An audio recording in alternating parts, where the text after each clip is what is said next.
Well, first of all, let me say, although I would have loved to be here, but I'm not able to be here because I was a beneficiary of the Phuket Sandbox. I came from Singapore a week ago and had a really incredibly easy entry into Phuket and had a great time, but it's time to go home.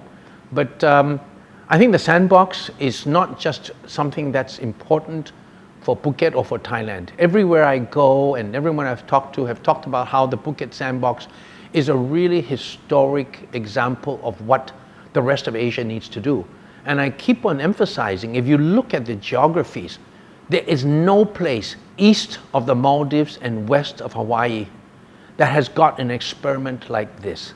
I think New Zealand and Australia just announced again another deferment to their travel bubble. Hong Kong and Singapore have announced yet another deferment to their travel bubble. So I think the whole world is looking at the Phuket Sandbox. Australia might want to adopt the Sandbox and make Tasmania into a Phuket.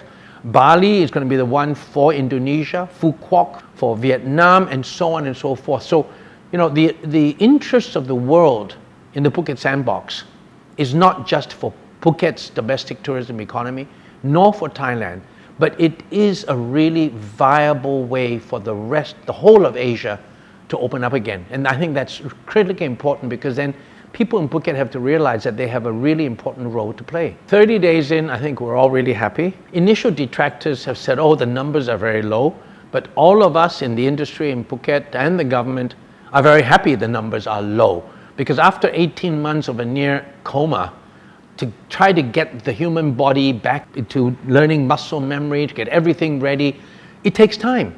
So having a slow start has actually been very good for Phuket. The very low levels of infection compared to the people who have come in has been very encouraging. I think the next phase is going to be trying to increase the numbers up and making sure that we don't focus on pure infections or reinfections, that we focus on, in fact, whether there are serious hospitalizations or people in ICU, rather than just focus on the sheer numbers of infections, because these are inevitably going to increase and we should not get worried about that. I think there are two ways, and we've discussed with the Phuket governor about the possible ways, and the Ministry of Foreign Affairs in Thailand and the TAT, or the Tourism Authority, is well aware. There are two things that need to be done.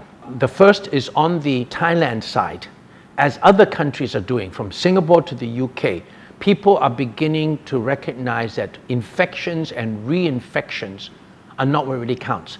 It's hospitalization rates and ICU rates that count. So the Phuket government and the Thai government have to emphasize those new numbers, as the UK government is emphasizing. It's not infections, but it's hospitalization. So on that part, I think the Thai government has to try to shift the narrative towards how many people are really getting sick, not are the numbers going up from this to that and so on. However, that having been said, the rest of Thailand is having a serious outbreak, Bangkok in particular and the rest of the provinces.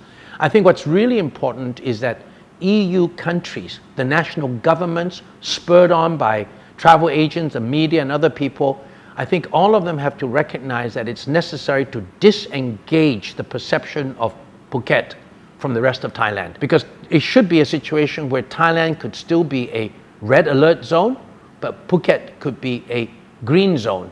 And there are examples of this already in the EU with Denmark and the Faroe Islands and so on.